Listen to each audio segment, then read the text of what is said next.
Terima kasih pemirsa, masih bersama kami di Liputan Metropolis. Akibat intensitas curah hujan, satu unit rumah warga di Oku Selatan ambruk tergerus longsor.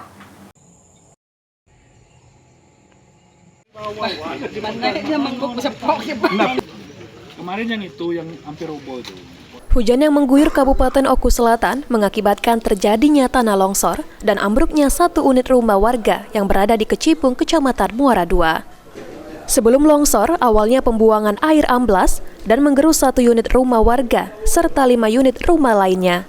Dengan kondisi kalaksa, BPBD Oku Selatan menghimbau masyarakat agar senantiasa waspada dan berhati-hati mengingat cuaca saat ini cukup ekstrim.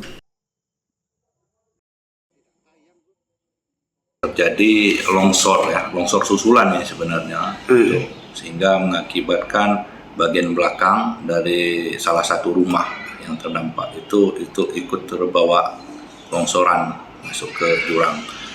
Pada saat itu kami sudah lakukan peninjauan bersama dengan stakeholder. Besoknya Pak Bupati juga sudah melakukan peninjauan.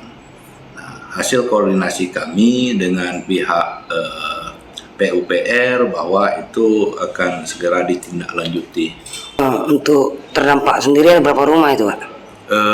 Yang terdampak langsung itu ada 5 rumah, namun bisa kami jelaskan pada saat ini kelima rumah tersebut sudah tidak dihuni lagi oleh pemilik. Mereka sudah mengungsi beberapa waktu yang lalu. Pemerintah daerah Kabupaten Oku Selatan selanjutnya segera mengambil langkah konkret untuk mengatasi permasalahan tersebut.